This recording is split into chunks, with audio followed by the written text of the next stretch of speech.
we're ready.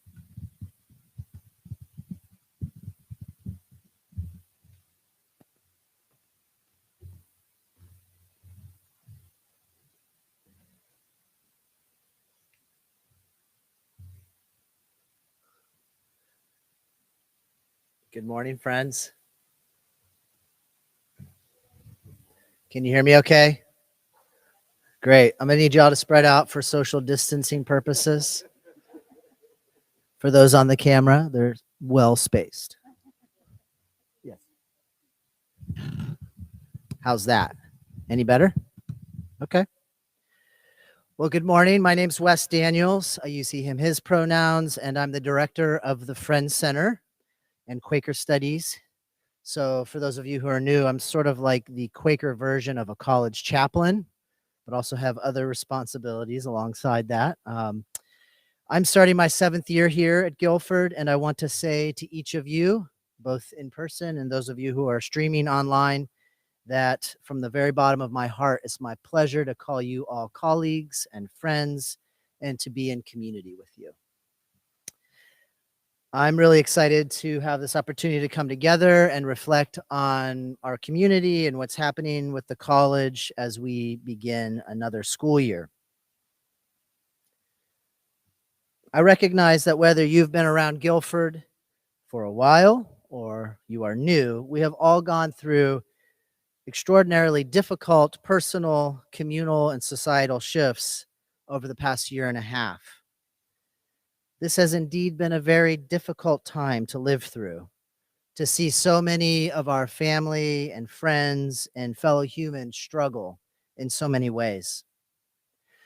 But I believe that we are stronger and better together as the staff and faculty of Guilford College, working to keep this leading that New Garden Quakers had 180 years ago alive and to continue to be faithful to that original call. I see that original calling as a living thread, the Spirit among us, guiding along the path. And so I want to share a poem and a short prayer with all of you that I like to use for gatherings like this. Probably some of you have heard me share it before. It's my Quaker poem from William Stafford, who is not a Quaker, but might as well have been. Maybe he's friend adjacent. Here's the poem. I'll start with a moment of silence, and then I'll read the poem and end with a prayer.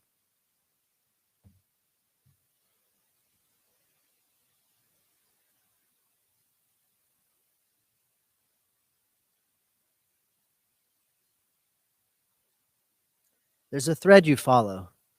It goes among things that change, but it doesn't change. People wonder about what you are pursuing. You have to explain about the thread, but it is hard for others to see. While you hold it, you can't get lost. Tragedies happen, people get hurt or die, and you suffer and get old. Nothing you do can stop time's unfolding. You don't ever let go of the thread. Let's pray. Radiant God of light and love, guide each of us and this institution in the ways of generosity, kindness, and love today. May we each be surrounded by love and grace, not just today, but in the coming year. And may we reflect that same light and love to the students and our colleagues around us. Amen. All right, and I also have the pleasure of introducing Jim Hood, President Jim Hood, who I'm sure all of you know and have had a pleasure to meet. Jim was one of the first people that I met coming to Guilford. He reminded me the other day when we were chatting that our relationship started out in Quakers sometimes have something called a care committee. I had a care committee. It's something that sometimes if you're going through a difficult time or a transition in life or something like that, friends will kind of come and support you. And Jim was on that care committee for me in my first year here at Guilford. I think that speaks a little bit to his sense of care and friendship. Jim is from the class of 1978 here at Guilford. He majored in religious studies. He has an MA in religion from Yale and a PhD from Chapel Hill in English. Jim has been teaching English here since 1999. Sarah Beth, who you'll meet later, is also a graduate of Guilford College. His wife, I should say Sarah Beth, his wife. They met in 1975 and she graduated in 1977. They have two children, Julia and Daniel, who also went to Guilford. One last thing you might like to know is that Jim is an avid woodworker, and I was in his office yesterday and he showed me this 18th century woodworking bench that he built recently. And it was quite an impressive piece of furniture on numerous accounts, not least of which is I wondered how he got it into his office. So I hope you get a chance to check that out. Welcome, Jim Hood.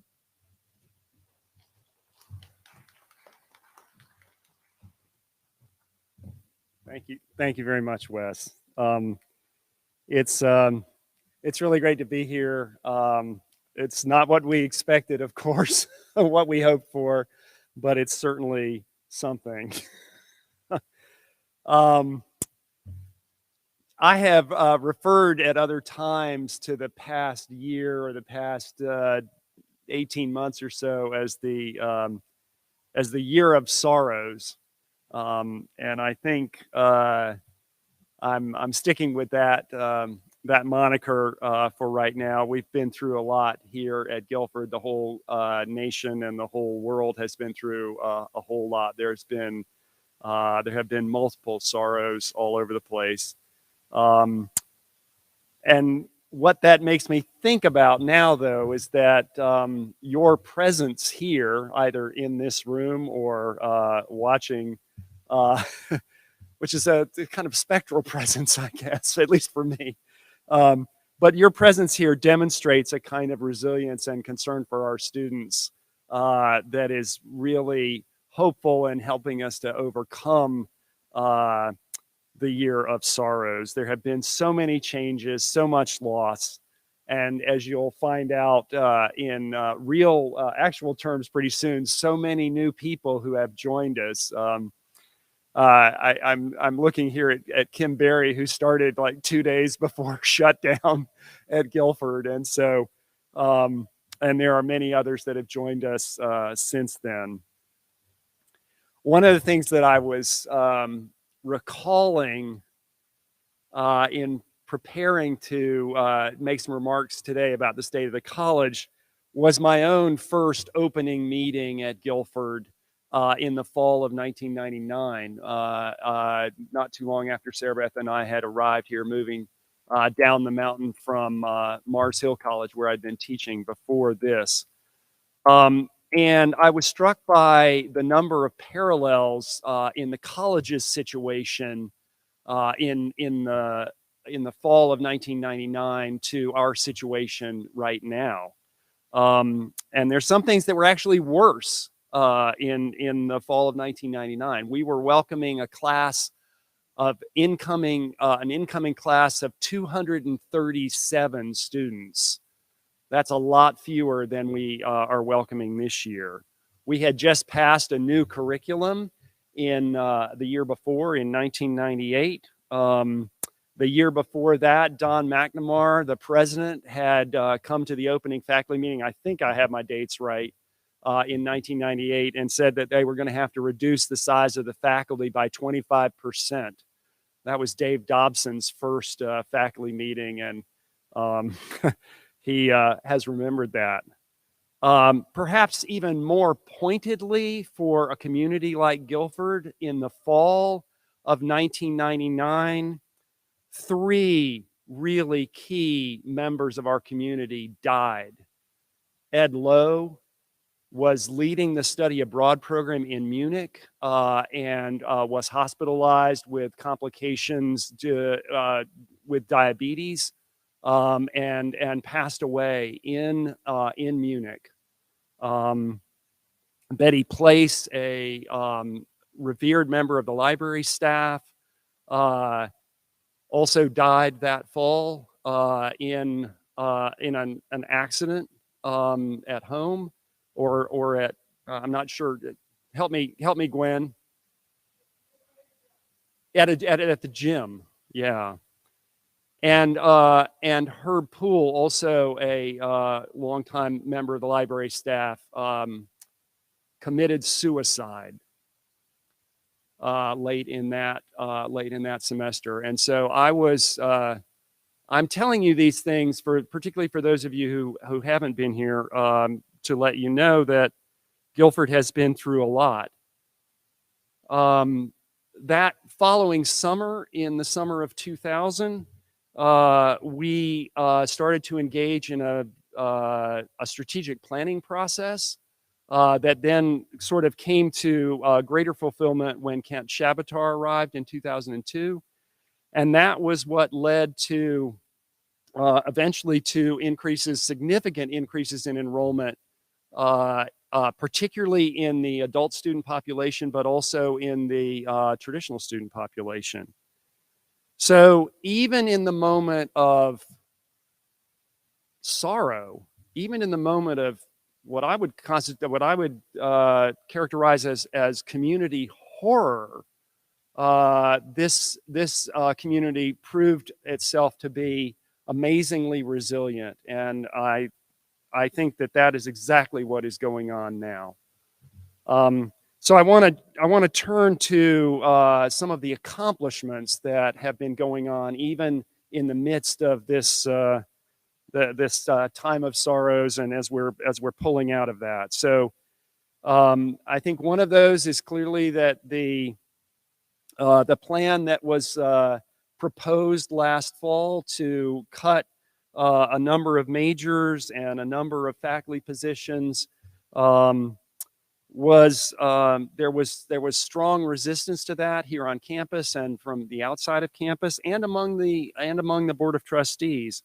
And we have worked our way toward the kinds of savings that plan projected in different ways. We have actually, through voluntary measures, we will have reduced the size of the full-time faculty by 25% if we compare the fall of 2019 to the fall of 2021. That's certainly an item of great sadness for me as a member of the faculty, but it is also a sign that we have risen to the occasion and done the hard work that has needed to be done. We have also to date raised more than $4.6 million for the Guilford Forward Fund through the hard work of the advancement team and volunteers, a number of volunteers who have helped out, and many of you and others across the nation and around the world who have rallied in support of Guilford to make that possible. I can tell you on May 31st, when we were approaching the $4 million goal, and Sarah Beth and I were up in the mountains trying to get a weekend away with our daughter and her partner, and I'm madly texting Hara, "How's it going? How's it going?" And then my cell service was going out, but anyway, I mean, that is an incredible achievement for us to celebrate, and we will make the $6 million, I have no doubt, by next January. We have, received and initiated a wonderful Title III grant. We have seen the first summer bridge program that was really successful, and that's been going really well. We have managed to hire multiple people to replace people who have departed, faculty, staff, etc. And I am keenly aware of that, and I'm sure many of you are aware of how tricky it is to hire people. Many people in this room have been key in making that happen, from from groundskeepers to Guilford guides. So that in itself is a great accomplishment. We have managed to bring in an entering class for the fall of 2021 that, yes, smaller than we might like, but bigger than 237 and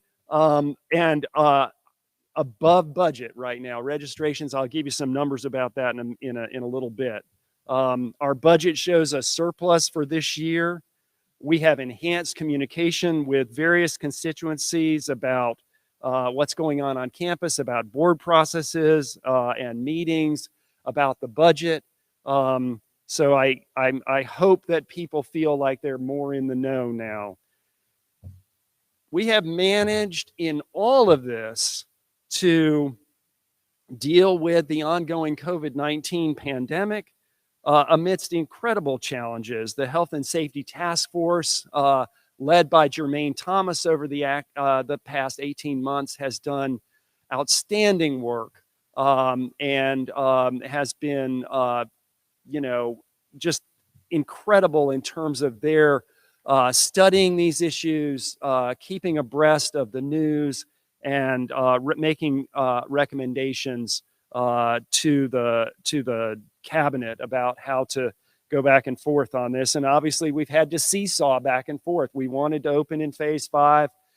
Some of our community wished that we could maybe open in a even more restrictive phase than we are doing now, but we're continuing to do a great balancing act. And I'm really pleased that really want to celebrate Jermaine's work, but he stepped down to do his other full-time job, which is public safety here at the campus. And I am really happy that Kyle Dell and Steve Meccarini have stepped up to become co-chairs of the Health and Safety Task Force, proving, in fact, that Jermaine was actually 2 people, or perhaps 3.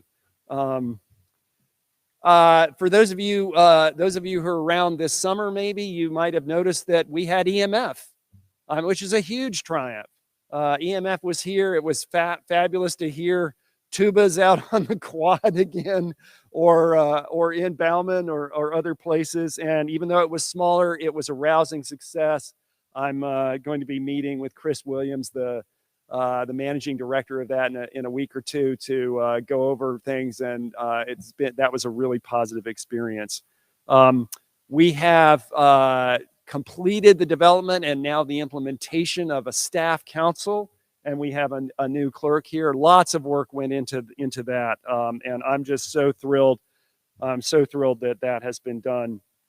Various groups worked over the summer to set some parameters for the reorganization of academic and other programs work that is really commencing today with the first faculty meeting this afternoon. Lots of good work was done there. And we have created some new positions that will enhance our revenue and our profile. Program Director for Academic Strategies, Ann Proudfit is sitting here, and we have developed an ethical leadership coordinator position that we'll be advertising soon, that will really help us promote ethical leadership as a very keystone component of what Guilford is in connection to our Quaker heritage. So let me give you a couple of numbers for the fall. And Roger, you can check my math on this, but I think I took it from Tammy's report. So we were budgeting for 650 returning students. As of yesterday, we have 677 returning students registered. So that's really good news. We were budgeting for 295 new transfer and readmits. I'm really happy to report that as of yesterday, we have 306 of those students registered for fall classes. So at a budget of 940, a budget number of 945, which doesn't include early college and some other like other high school students, we had a budget of 945, and we are sitting at 983 registered right now. So I think that is a remarkable work, and the admissions team, the enrollment and marketing team deserves just incredible credit for all the work that they have done under extremely difficult circumstances to make that happen. Now, Roger, I would be remiss, I'm channeling Roger, who, having done some weather broadcasting in the past, would remind me that there will be probably some melt on that. So the numbers that we have on October 1st are, we can't guarantee that that's going to be our number, but Roger's always realistic about that stuff, and that's something I've always appreciated about Roger. But that's good news. I also have some great news to report about the presidential search. As has already been reported, we received 79 applications for the position of president here at Guilford College, and I can tell you that surprised me. I was not thinking we would have that many, and as someone who read through all 79 of those, I was expecting, that 50 of them would be dogs, and I could just, oh God, I shouldn't say that publicly. Uh-oh, I just got irreverent there again.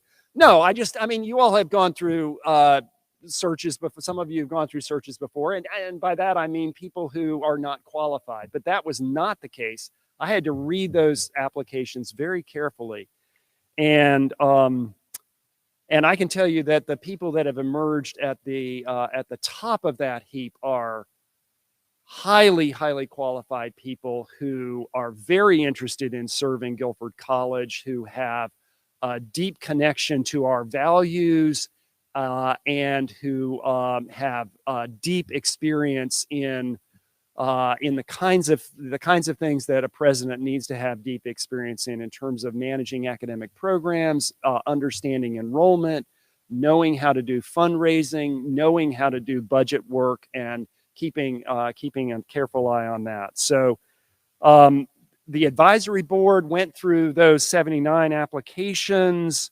and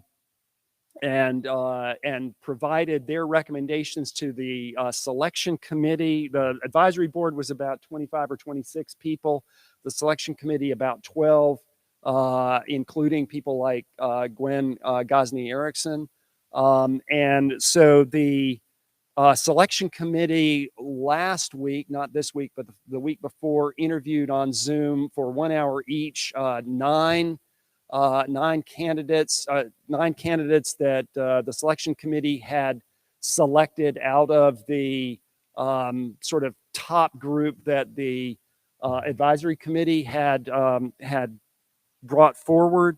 And the selection committee has recommended 4 of those 9 to the board for their consideration. The board met last night with the selection committee, and the board will be interviewing those 4 on Zoom early next week, and then we'll know more about what's coming. And I think one of the takeaways for me as part of this search process is that, and I've experienced this before in search processes at Guilford, where it's one of those times when you really get to see what Guilford looks like from the perspective of someone outside of Guilford. And we are really hard on ourselves. And these candidates were, they were lifting up the things that we know in our heart of hearts are fabulous about Guilford. The resilience of our community, the Quaker values that have guided this institution since its founding in 1837, the location in a mid-sized city that really has a lot to offer, the higher education environment in Greensboro, and well, I don't think any of them talked about it, but the weather in North Carolina compared to lots of other parts of the country is really pretty darn good. I mean, it's a little warm, Roger, I know, but anyway, so I think that's one takeaway, was that Guilford, we've got a lot going on here, and we are really great people, and this is a place that great people want to be associated with. And I think that's an important point to emphasize. The trustees, just the last thing I'll say, the trustees are keenly aware of the desire for us to have campus visits for these candidates. We have to check that out with them, and that, I think, information about that will be forthcoming. We don't know exactly, but I will say that some of the top, the people at the very top of my list are people that up until this point have very much needed and wanted to have us maintain confidentiality about their candidacy. So, but more about that will be coming. All right. How much time do I have? Am I good? Okay. 5 more minutes? Oh gosh, this is terrible, get a professor up here and he'll just keep on talking. I do want to be realistic as I talk about the outlook for the coming year. As I have said in multiple venues, multiple times, the budget for this year is very solid. We are projecting, we're definitely projecting a surplus, and some of that will carry over into the next year to give us a good cash balance start.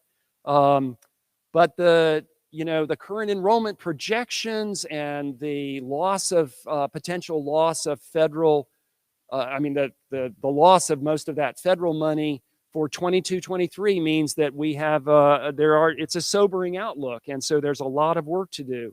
But it's clear to me, and this is the drum I have been beating with the Finance Council of the Board of Trustees and in the Budget Committee, it's clear that we have a revenue problem, not a spending problem. And so the key to our success is to obviously increase the number of students, increase revenue from various streams, and we are working on that assiduously. The Budget Committee is going to be holding a couple of forums during the week of August 23rd. More details will be coming forth about that. Rob Whitnell, former interim provost and now chair of the Budget Committee, is working with John Wilkinson to head up that. And that's a specific example of something that I think is a real triumph that we've had over the past 8 or 9 months. The kind of transparency about the budget issues that is really important. So we're going to have to continue to spend college money wisely. So that's, it's not over. It's not over, but it wasn't over in the fall of 1999 either. But we are looking to maintain our staffing where it is, and that is our goal, because we're still thin. We are still thin. People are still having to work very, very hard.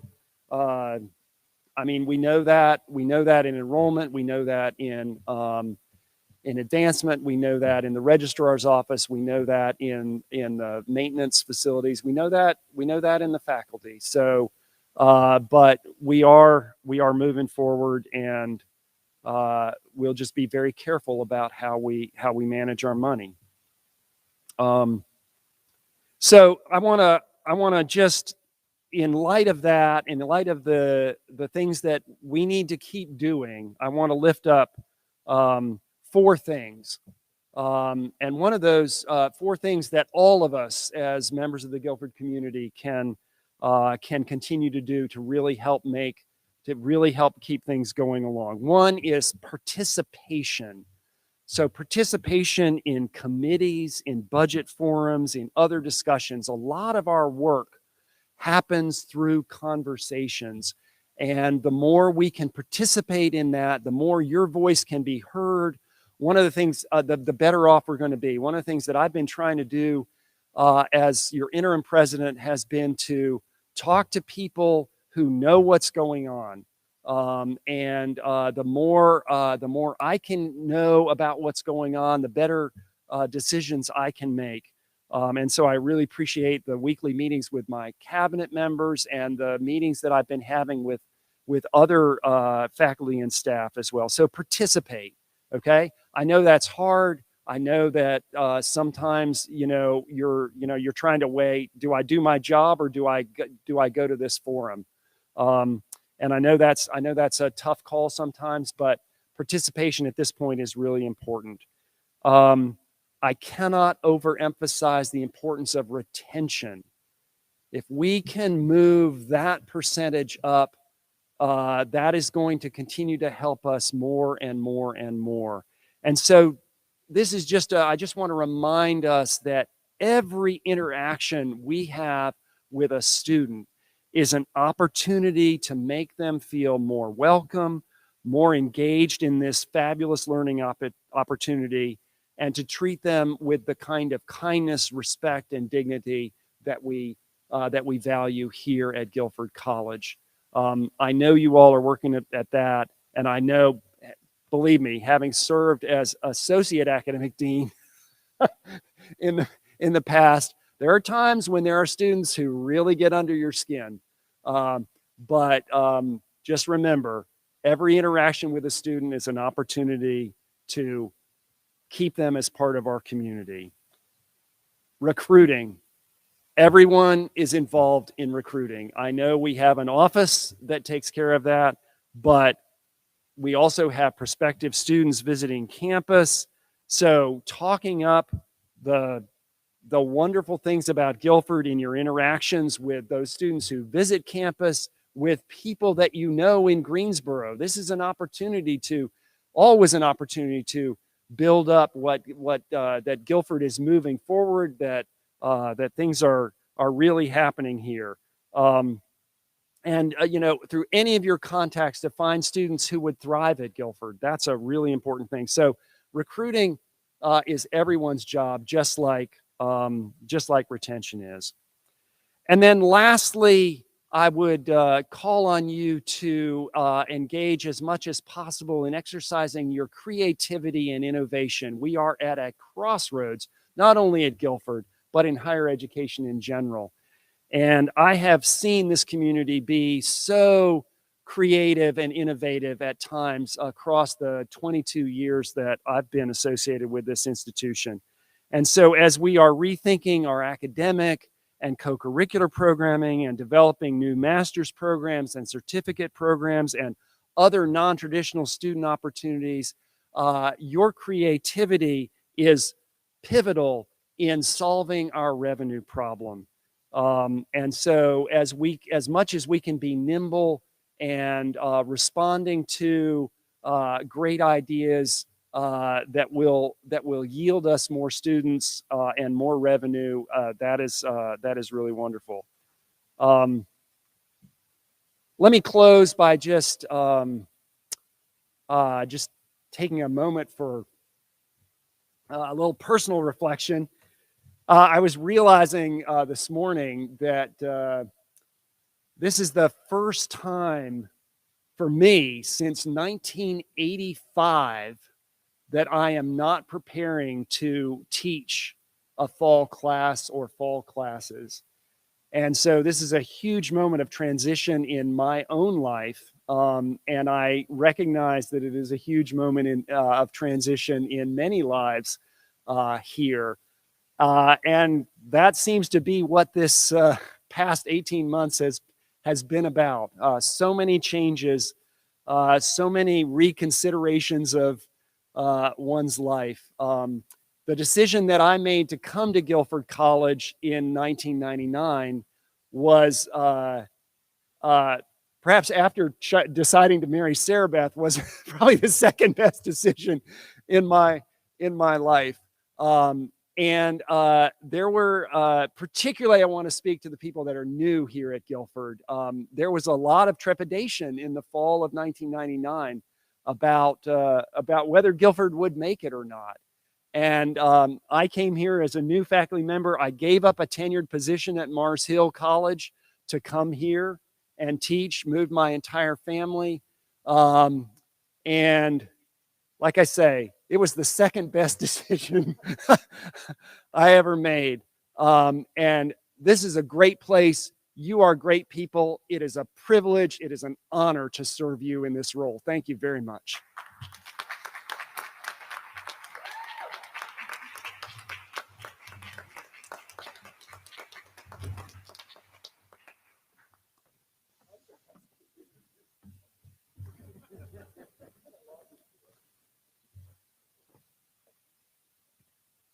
Well,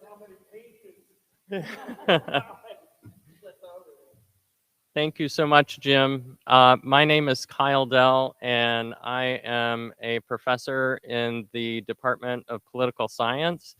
And together with Steve Mancarini, who is the Dean of Students, I serve in the Provost's office as the academic dean at Guilford. And as Jim mentioned a few minutes ago, both Steve and I are going to be co-chairing the Health and Safety Task Force for this academic year ahead. And we've been asked to give you a short update. Steve is going to talk in a minute about some of the very basic details that we want to be able to share with you as a community. First, I would really like to begin our remarks in gratitude to some people that have been very important in our efforts as a community to get us to this point through some very dark and trying times. And as Jim said, I know that Steve and I are both feeling extreme gratitude for Jermaine Thomas. Could we give Jermaine a round of applause?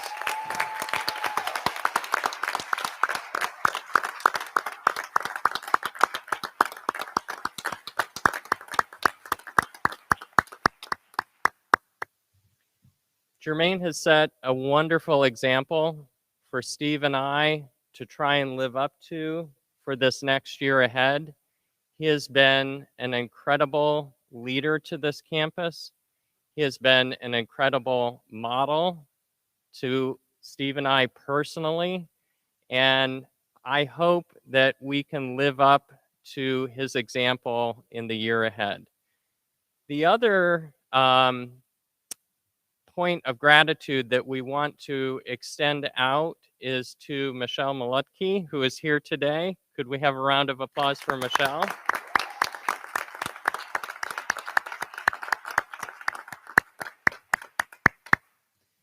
Michelle has been very important in our efforts in many different ways for the Health and Safety Task Force. She has brought a deep knowledge professionally to our decision making and has helped us to understand many of the complex and competing imperatives that we're all trying to navigate, but certainly we're trying to navigate as a community.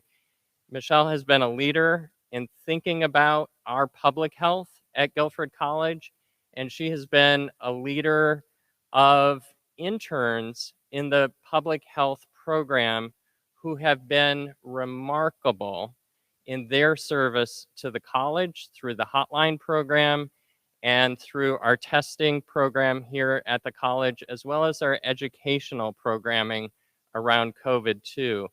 Michelle has found a way to take a very dark time and a very trying time and to see the opportunity to find the educational moment for our students in this moment. So again, Michelle, thank you so much for everything that you've done at Guilford.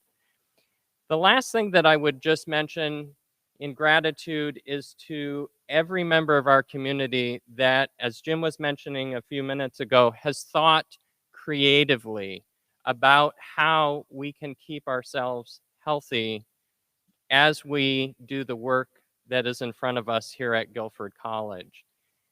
We would not be where we are today if just the Health and Safety Task Force, just the public health interns were doing their work. It has been a community effort, and I know Steve and I are very much committed and very much in your debt for the year ahead to really be able to use your efforts and your creativity to meet the challenges that we know are in front of us. So thank you again so much, faculty. Thank you for working with students who are going through real trials around COVID. Staff, thank you so much for all of the things that you do that we do not see and we benefit from.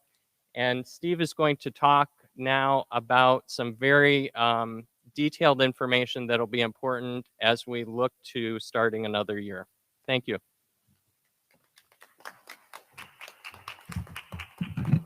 Thank you, Kyle. So I'll start by saying as of August 1, we had a plan in place. And we were very excited about that plan. We had worked very hard on that plan. And by Friday, we had received word that plan was not going to be sufficient for what we needed to do in order to tackle bringing students back to campus and having. So last Friday, we had a smaller group of folks come together looking at some new data. We had a cabinet meeting on Saturday and an announcement on Monday that we were changing our plans as we move forward. That's how quickly things can change. And so I'll start my remarks by just saying I appreciate and thank everyone who has had to change things on last minute as we are trying to navigate an ever-changing world. We will be starting this year in phase 4, as Jim had sent out on Monday. Phase 4, for those of you who are on the computer, you can go online and look at our matrix, has some additional restrictions that are in place, different than what we had hoped to be able to do when we arrived this week. Students literally right now are starting to move in. Some of our early arrivals are moving in. And so we have some additional restrictions that we're sort of putting in place to make sure that everyone is safe and healthy here on campus. So we're going to be starting this year in phase 4. And there'll be additional conversations, I know, especially for faculty, about what that may look like for your particular areas. We'll be starting this year masking everyone indoors. This is actually, as of 5 p.m. tonight, a Guilford County policy that's now in place, rule that's in place for indoor settings. So we will be requiring everyone to wear a mask when inside of a building. We're also asking folks to, if they're gathering outside in groups larger than 10, to also wear a mask. Again, our efforts to mitigate the spread of the virus. Jim sent out some information to faculty and staff yesterday about mandatory testing. We are asking all faculty, staff, and affiliates to be tested before classes begin. There is testing available today, Sunday, Monday, and Tuesday here on campus in Founders Hall. So if you do not or have not had a COVID test recently, we will need you to either come to campus and have one here or submit one through COVID screening at guilford.edu. That information was submitted to you on Monday. We are also taking additional precautions around campus in terms of social distancing, the ways that we move lines, the cafeteria, dining hall will start off as to-go only. And our hopes is that we'll be able to have a better assessment of where we should be as we begin the school year once we have some testing data back in. I do also want to make sure that everyone is aware that we are going to be requiring a vaccination for the coronavirus when the FDA approval it starts or is announced here. Hopefully in a couple weeks, the Pfizer vaccine will be fully FDA approved. And so we are, again, encouraging, this is the one best way to mitigate the spread of the virus and to keep our entire community safe. I am happy to announce that we have been collecting data from our students. So far, we've had about 900 students complete our vaccination form and our community compact. Of those 900 students, 82.6% of the students have indicated that they have had a vaccine. That is a great number in terms of helping to keep our campus safe. Of course, we want it to be better. And so we will be continuing to encourage our students and faculty and staff, as this is the best way to be able to mitigate the coronavirus and keeping our campus safe. I'll also share with you, we'll be sending out some information here within the next couple of days, asking for information from faculty, staff associated with the community compact and the vaccination form. So you'll be seeing more information about that coming to you here shortly. And then lastly, since there's two of us now here co-chairing the task force, what I don't want to have happen is if you were to email me something about the coronavirus and for me not to be able to get it to immediately, we're asking individuals if they have questions, concerns, to send it to a joint email account that we'll be able to monitor more easily and frequently. It's taskforce@guilford.edu. More information will be sent out about that. So please, if you have questions, concerns, thoughts about what we need to be doing, should be doing, utilize that as the way to best communicate that. So that way we both can see it. That way others can see it and be able to help respond back to that. And with that, I want to wish you a happy and healthy school year. And thank you for all that you are doing. And now I'll be turning it over to Daniel Diaz, our new staff council chair, our clerk, excuse me, who will be doing some introductions of staff. Thank you.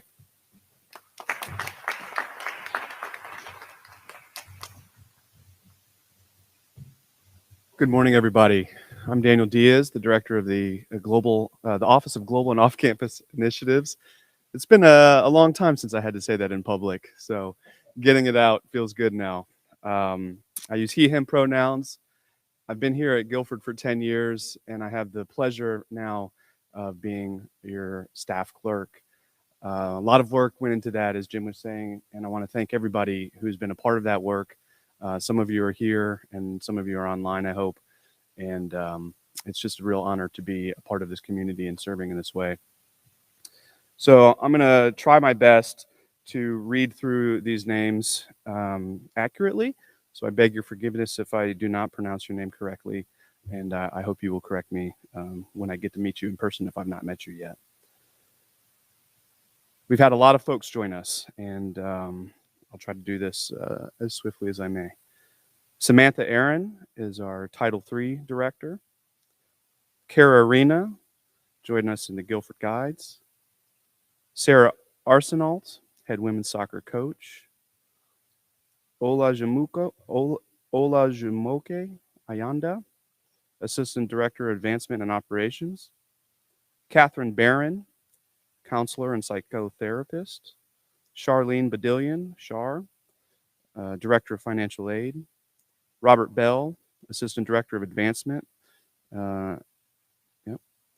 Kimberly Berry, associate VP for advancement.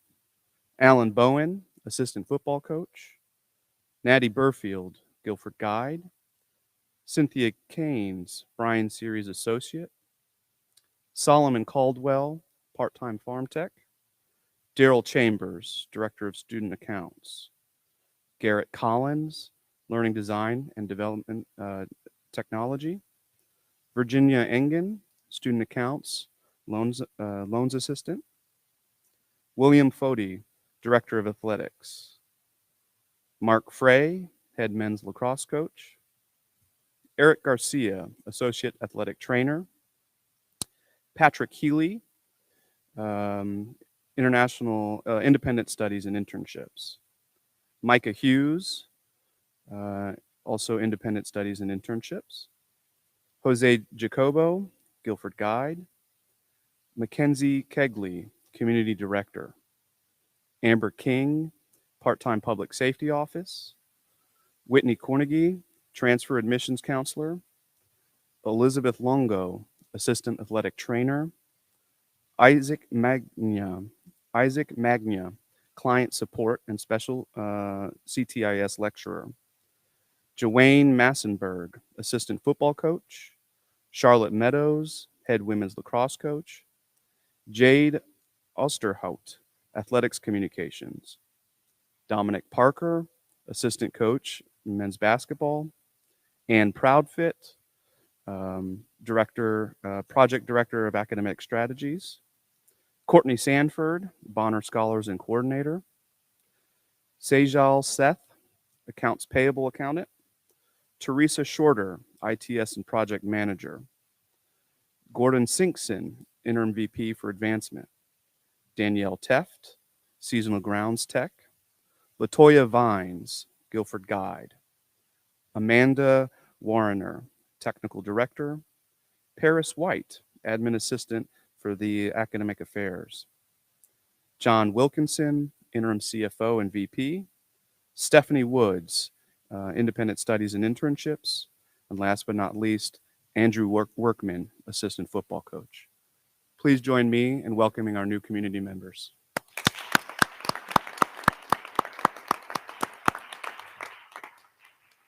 And now I turn it over to Maria Rosales.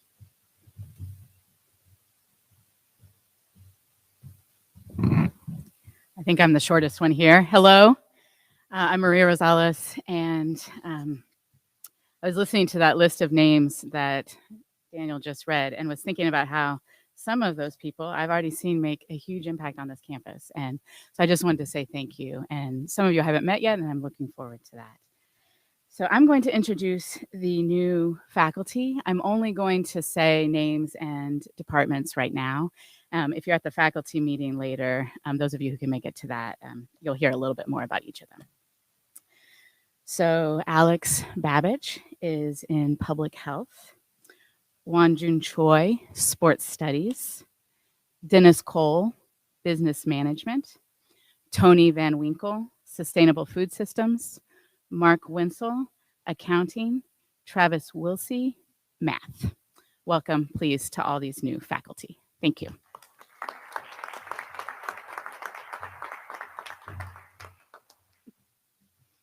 Wes Daniels is coming back. Okay, we have a few other things we want, just events that we want to put on your calendar. There's a faculty retreat in the leak room at 1. You're also encouraged and welcome to attend instead on Zoom, if that's a possibility for you. There is also a staff and faculty happy hour starting at 4 p.m. today at Joymongers, if that's something you'd like to show up for. So 4 o'clock today at Joymongers. On Monday, August 16th, starting at 9 and then going through to about 3, we're going to be offering a variety of different reorientation sessions for staff and faculty. I'll be teaching one on the Quaker tradition for everyone, starting at 9 out in the quad. So the first step will be to try to find where we are, and then you're good. But we'll be out in the quad. You'll see us. And then Krishana Hines Gaither is going to be leading a tour to the Underground Railroad tree at 10:15. Krishana's. And Gwen, are you going to be there as well? Do you know? Okay. We may have special guest Gwen as well. So that's at 10:15 Monday. And then at 1:30, back in the quad in the same area where we did the Quaker stuff, we'll be doing a workshop on ethical leadership and pedagogy and kind of how to work that into our work both as staff and faculty. So that's really for anybody. It doesn't matter if you're new, if you've been here for a long time. If you're interested in it, you can come. I've already been asked by a number of folks if we'll offer those sessions again because, hey, it's busy and people are doing lots of other things as well. The answer is yes. The next question will be when, and I don't know the answer to that yet, but I'm thinking probably the beginning of the 12-week we'll offer another round, but I need to check with my other colleagues who are helping with those things to make sure that's possible. All right, so course leaf training on Monday at 1:30. That's via Zoom. And then Tuesday, August 17th, course leaf training again, 9:30 and 1:30 on Zoom. There is the opening convocation, which will be right here at 3 p.m. And it will also be streamed on YouTube. And then the president's reception will follow right after convocation in the Dana Lawn at 4 p.m. You are all welcome and invited to attend any of those that you're able to. Thank you. So this is the second time this week that I've accidentally missed somebody who's very important. And Dorothy Dew is also joining us as a new faculty member in JPS. Thank you.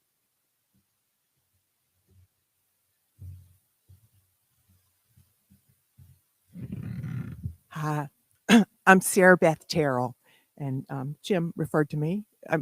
Anyway,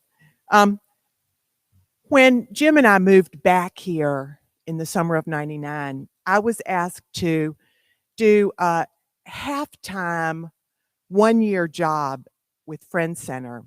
And as some of you know, jobs at Guilford tend to morph. And after a couple of years, I ended up directing the Lilly grant that we had. And one of my big concerns with the grant was faculty and staff and community here at Guilford. One day, and I can't remember who it was, one day somebody looked at me and said, "Why is it so hard to feel appreciated here?" And without thinking about it, I said, "Well, that's because Quakers don't say thank you." And I had to stop, and think about that intuitive response later. And I realized that Quakers really do have high expectations and low expression of appreciation. And while today, looking back, I can see what some of the theological reasons were for that, I think they're wrong and that they've not been constructive for community. So, we can have that conversation if you need to at some point.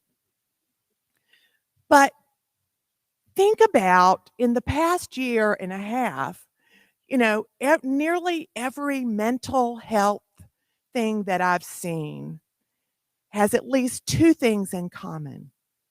It says, find gratitude. Figure out ways to be grateful for something, for anything in your life. And the other thing is about making connection with real people somehow, whether it's in person or not, to figure out ways to connect. And so I'm going to invite you to help mutate some of that Quaker DNA. And if if DNA didn't mutate, this room would be more full and we wouldn't be wearing masks. So Quaker DNA can also mutate, and I invite you to help me do that by expressing and making a commitment to expressing appreciation, to raise that low standard of appreciation and to maybe lower some of the impossible expectations that we have. So how do we do appreciations? Often we'll say to somebody, "Oh, you're so smart. You're so organized." And the person is thinking, "God, you didn't just see that stupid thing I did earlier today." Or, "Organized? What do you mean you haven't seen my kitchen table? You don't know what state my syllabi are in for the fall," whatever. We can those when you just give a quality, we can deny those. So I'm going to invite you to give a concrete, I'm going to ask you to do it one-on-one, and to tell real people that you appreciate them. And it's not a quality, but something concrete that the person has done that's made a difference in your life. And I know that there are a lot of things that have taken place, especially in the past year and a half, that have made a difference for all of us. So I was originally planning to make up 3 different examples to give you. And as I've thought about it, I have 3 very real ones of appreciations that I want to express. And the first one is a little more lighthearted. Jim, I know that people groan at your puns, but I want to say how much I appreciate your wordplay and that after all these years, you can still make me laugh. And so I really appreciate that. So that's one example. The other one, when Jim had 12 hours notice for taking on a second full-time job in February, he was still teaching 2 classes. And some of his coworkers got together and made sure that we had meals 2 or 3 times a week. And what they didn't know when they organized that was that my life had kicked into full gear in some volunteer capacities. And so it was hard on us. And people would bring food to the door and I would be almost in tears saying thank you. And they would say, "Oh, I was cooking anyway. It was no problem cooking double." Those of you who are listening, you know who you are. Yeah, I figure if I tried to name you, I would miss somebody. Um, but let me say that that gift was enormous, and it really made the spring possible for us. It made finishing that 12-week term possible for Jim and for me, and it gave us hope, it gave us connection, and it was a very real and tangible kind of support that you gave. So thank you, thank you, thank you. The third appreciation that I would like to give is to those who taught my children or who were co-curricular people that worked with my children when they were here at Guilford. Two of them are sitting on stage today. So I Guilford changed my children's lives.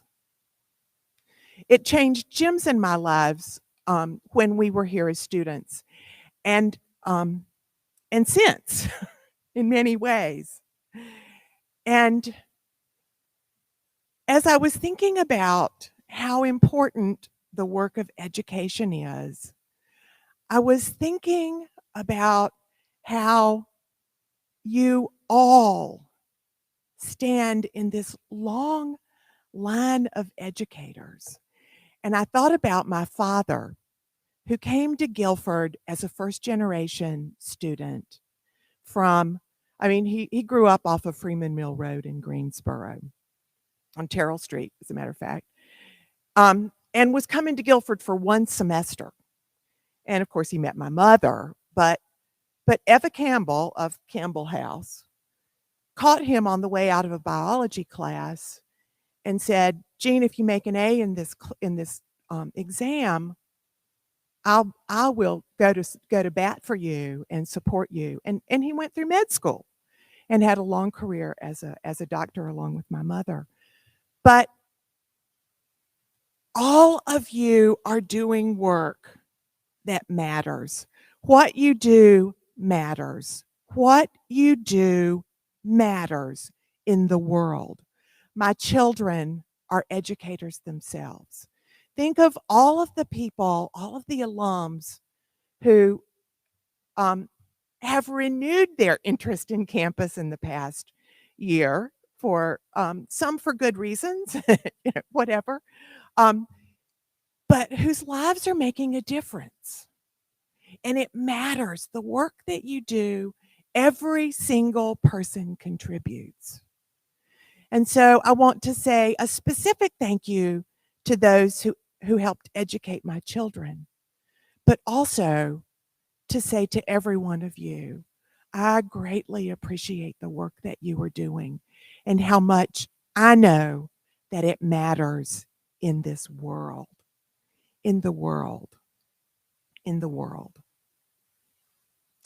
So I invite you to take a few moments now in silence to think about these past 18 months, to think of the uncertainty and the loss, the confusion and the isolation. I know there were people who felt kind of beat up in the process of that year. And I invite you to remember those who touched you, those who gave you hope in moments when you really needed it, those who gave support or sustenance to be able to go back and do one more time your job, to take another step. So let's move into silence for a moment.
And I ask, as you leave Dana today, or as you have interactions with people, or to make a very conscious choice to text or email or call somebody and express in a very concrete way your appreciation to others here, and to help continue making this a great place for students and for one another to work as we continue together to mutate some of that harder Quaker DNA. Thank you, friends.